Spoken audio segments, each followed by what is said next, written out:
How can an ordinary can of Coke solve a real murder? Today we look at the case of Sylvia Quayle, who was found dead in her own home in 1981, and how, after 40 years of searching, the mystery killer was finally found. And I'm going to make a little digression. On my channel often come out such videos about criminal and mysterious stories. If you like this kind of thing and you are not yet subscribed, then fix it by simply clicking on the subscribe button. Thank you. In the meantime, let's get to the story. 81 summer, Cherry Hills, Colorado. At this time, there were only 5,000 people living here, and one of them was Sylvia Quayle. There's very little information about Sylvia, or at least I've found very little. What we do know is that she was born in September 1946, grew up in a happy family with a mom and dad. She also had a younger sister, Joey. Many described her as a girl who literally lit up a room with her beaming smile wherever she appeared. It's also known that her relationship with her sister was very warm. You could say she loved her more than anyone else in the world.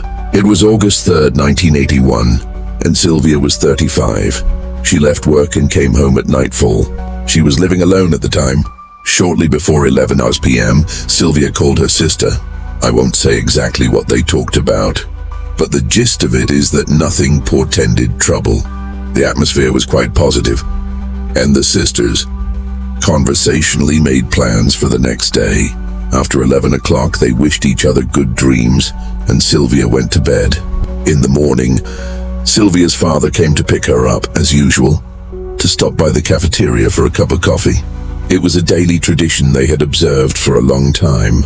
When he entered the house, his life would be turned upside down. He discovered her breathless body on the living room floor and immediately called the police.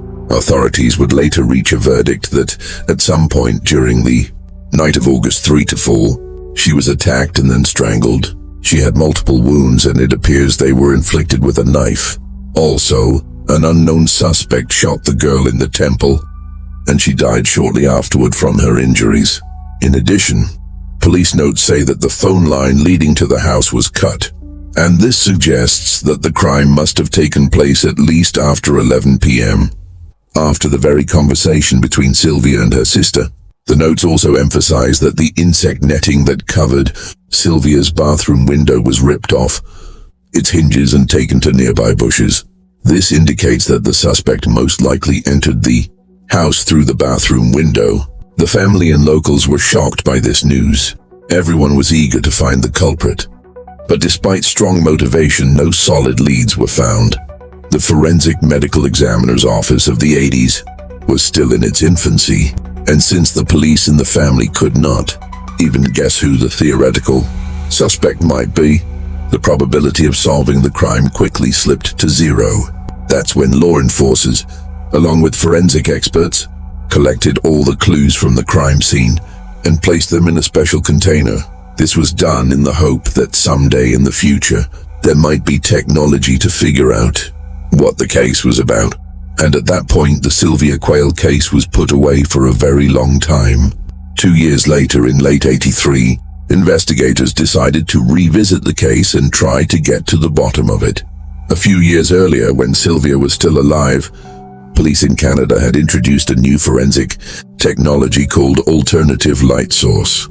The idea was that light of one particular wavelength could help detect potential evidence, but it was limited to the confines of the lab. The fact is that the technology was too expensive, required a lot of bulky machinery, and was generally impractical for use at a crime scene. By the same time, portable ultraviolet flashlights began to appear on the market, but their capabilities were still mostly limited to a single spectrum, and they were hardly ever used in forensic science. Then the investigators decided to use that most expensive technology after all, and they determined that the piece of mat that was taken with the body contained a foreign porous material. It was a piece of fabric. There were no further leads, and at this point, Sylvia's case was again shelved until better times.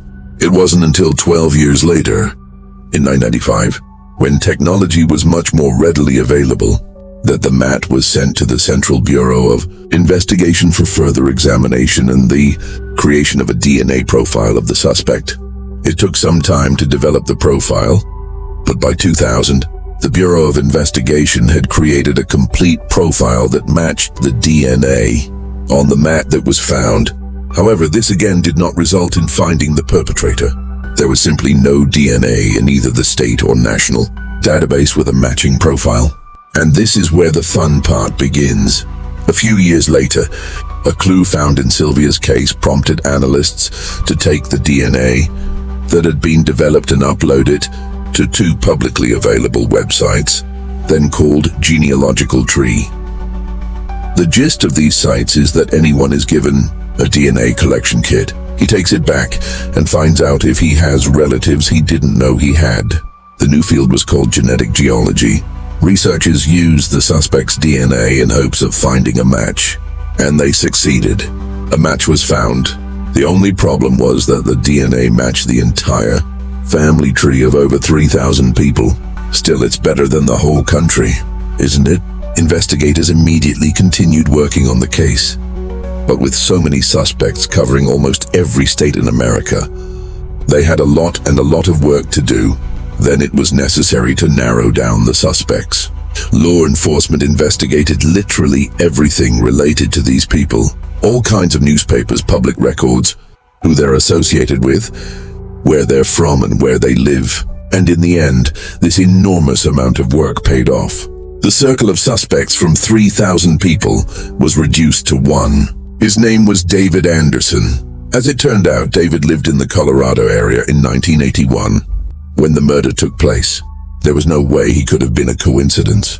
The only thing is he moved, which caused investigators to have to go to Nebraska. Good thing it is literally a neighboring state. On January 17, 2021, detectives arrived at David Anderson's home in Nebraska. They had to be careful because David is still technically considered innocent, and they didn't want to expose themselves early to gather more evidence. The detectives followed David for 2 days, camping out in their vehicle. Watching David throwing out trash, an idea came to them. They pulled out the bag and its contents, finding 2 empty beer bottles and a can of vanilla Coca-Cola. While they found nothing on the bottles, the can of Coke was able to provide David's genetic material. They sent the samples for analysis, and 11 days later, on January 29, 2021, the results from the lab came back. The DNA found on the crime scene mat at Sylvia's house matched the DNA from the can of vanilla Coke, and the analysis pretty much confirmed that David was at Sylvia's house the day she was killed. I can't imagine being a father for a young woman of that age. So as not to complicate the story of this case, I didn't mention the fact that in '83, the police almost thought they had solved the case. At that time, one O.T. Selwood confessed that he had killed Sylvia. But he had a friend, Henry Lee, who also falsely confessed to several crimes, and they were eventually cleared of all charges and released. And just like that, 40 years went by. I wonder how long it took David to feel safe. How many years it took for him to stop looking back and remembering those events. It is fair to say that the crime did not awaken any sense of guilt in him. Otherwise, he would have given up years ago. So here's some advice. If you're hiding something important, think about how long it can last. After all, if your lies are not revealed now, it can easily happen after some time. As practice has shown, even after 40 years. Well, if you like the story, then feel free to click the like button. Thank you for watching.